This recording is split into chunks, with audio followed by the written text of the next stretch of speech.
At sa ibang balita, binulabog ng pagsabog ang isang bahagi ng HB de la Costa Street sa lungsod ng Makati kanina. Bagamat walang nasaktan sa insidente, napinsala nito ang ilang establishmento at mga sasakyan. At mula sa Makati, nakatutok live si Chino Gusto. Chino? Vicky, isang hindi patukoy na explosive device ang sumabog sa bakanting lote na ito sa aking likuran sa kabaan ng HB de la Costa Street sa lungsod ng Makati dakong alas 2 kaninang hapon. Sa bakanting lote na ito sa HB de la Costa Street sa Makati kanina, sumabog ang isang hindi patukoy na explosive device. Sa lakas ng pagsabog, nabasag ang mga bintana ng ilang establishmento malapit sa lugar. Sa kabutihang palad, wala namang naiulat na sugatan. Halos wala kasing tao dahil holiday. Pero kung sa karaniwang araw daw ito nangyari, tiyak may masusugatan dahil matao ang lugar na ito. Ilang sasakyan din ang nabasagan ng bintana, dala ng mga nagtalsikang bagay na hinihinalang shrapnel. Umabot sa 6th floor ng kalapit na building ang mga hinihinalang shrapnel. Agad kinordon ng mga taga-bomb squad ang lugar at pinalayo ang mga osisero at taga-media. Pinasok din ang isang bomb sniffing dog para tiyaking wala pang ibang papasabog sa lugar. Mabilis na binura ng mga otoridad ang anggulong terrorism ang motibo sa pagsabog dahil nangyari ito sa isang bakanteng lote. Walang connection to terrorism at this point? Wala at this point. Kasi unang-una, hindi naman ano to. So wala namang mga victims or walang tinamaan. So tinitignan po namin kung ano yung magiging resulta ng aming isasubmit ng mga fragments ko. Ayon sa ilang saksi, gaya ng taxi driver na ito, wala naman daw namataang kahina-hinalang tao o dumadaang sasakyan nang nangyari ang pagsabog. Tinamaan ng shrapnel ang likurang bintana ng kanyang taxi. Wala ka naman nakita mga tao? Wala po sir, negative po sa vicinity nung damuhan sir. Kasi bali nag-iisa lang ako. Nung sumabog sir, wala akong dumadaan na sasakyan. Dismayado naman ang ilang foreigner na nakatira malapit sa lugar dahil matagal daw bago dumating ang mga otoridad. Tumawag din ng pansin ang pagsabog ng mga security personnel ng mga foreign embassy na malapit sa lugar. I think they could maybe be on the scene a bit faster. I noticed what I would consider to be a substantial delay in terms of how long it took them to get here and in terms of how efficiently the area was cordoned off.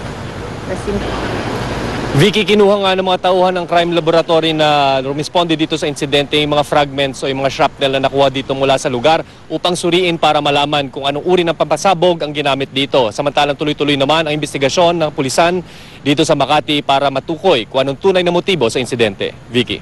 Maraming salamat sa iyo, Chino Gaston. Kaligtasan mo sa Alerto 24. Bangkay na matakbuhan ng isang dalagita na inanod sa talon o waterfalls sa lungsod ng Antipolo kahapon. Pahirapan ang paghanap sa dalagita dahil 15 talampakan ng lalim ng tubig. Si Dano Tingkumpo, naka-Alerto 24. Ang waterfall sa dulo ng talahibang ito ang pakay ng iba't ibang mga rescue team kabilang ang Antipolo Rescue, Marikina Rescue at Philippine Coast Guard. Dito kasi sinasabing nalunod pasado alas 2 ng hapon nitong linggo ang 15 anyos na dalagitang si Lorica. Ayon sa Civil Defense Office ng Antipolo, bukod kay Lorica, may isa pa raw na nawala sa waterfalls pero nakaligtas daw ito sa tulong ng ilang residente.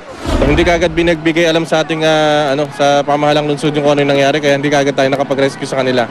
Pinilit muna nilang rescue yung mga kasama nila na sila-sila lang. Na wala naman silang kakayahan para makuha yung mga bata. Ang search and rescue operation naging pahirapan. Umaabot kasi sa 15 talampakan ang lalim ng tubig. Matarik din ang lugar. Matapos mahigit 6 na oras,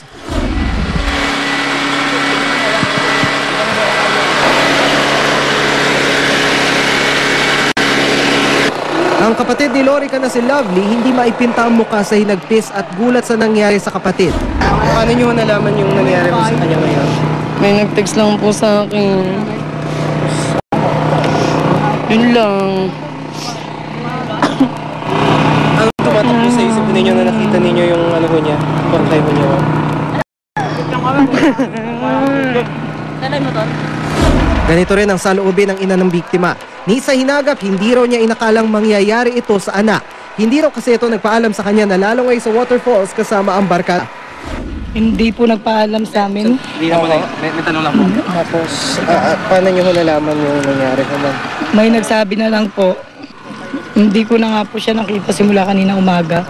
Kanya umaga? Opo. Umalis mo siya, natutulog po kayo? Hindi po, kasi sa lolo niya siya natutulog.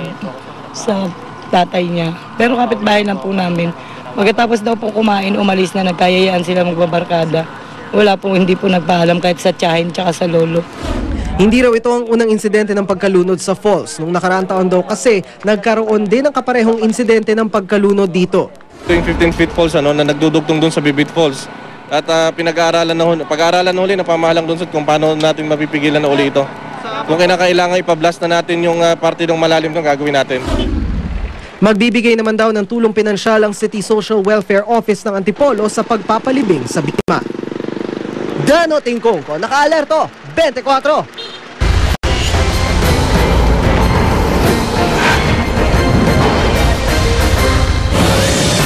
Magpapatuloy po bukas ang impeachment trial kay Chief Justice Renato Corona. Ang panig ng depensa, pinag-aaralan kung ipapag-inhibit sa paglilitis si Senador Franklin Drilon dahil sa tila pagkiling niya umano sa prosekusyon.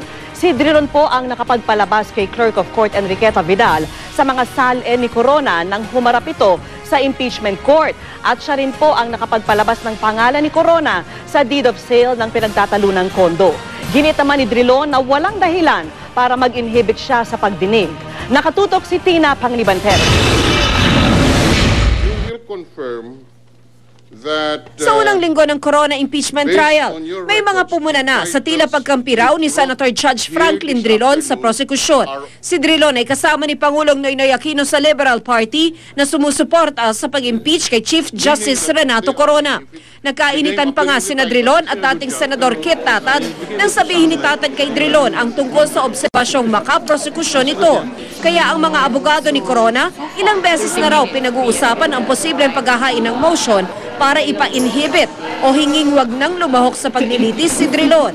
The motion to inhibit is something we're still looking into, that the defense team is considering, they're still studying if it's necessary.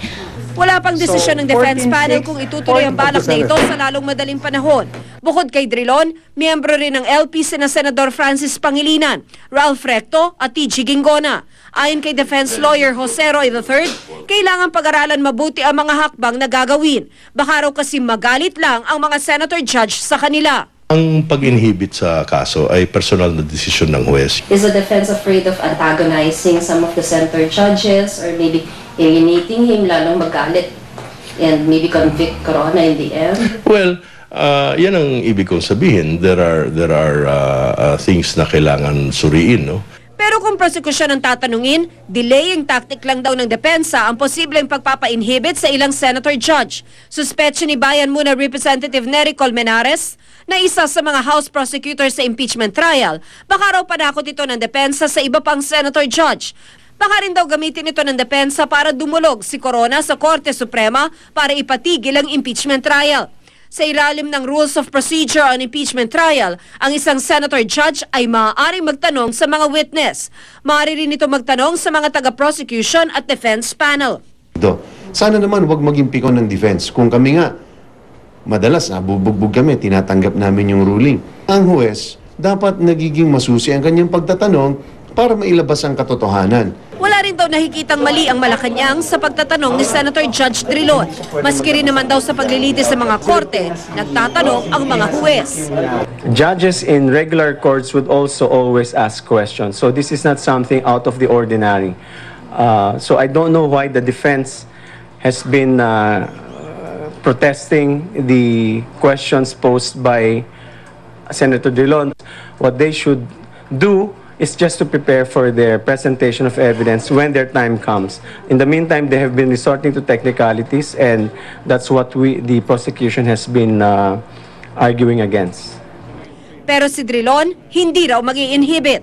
Magtatanong pa rin ako, kami po'y mayroon 2 minuto sa aming rules na magtatanong, at kahit po sa husgado, ang isang huwes ay nagtatanong para maliwanagan ang anumang issue. Unang-una, itong impeachment ay hindi contest ito ng defense at saka ng mga prosecution. Ito po'y paghahanap ng katotohanan. Bukas magpapatuloy ang impeachment trial laban kay Supreme Court Chief Justice Renato Corona. Tina Panganiban-Perez, nakatutok, 24.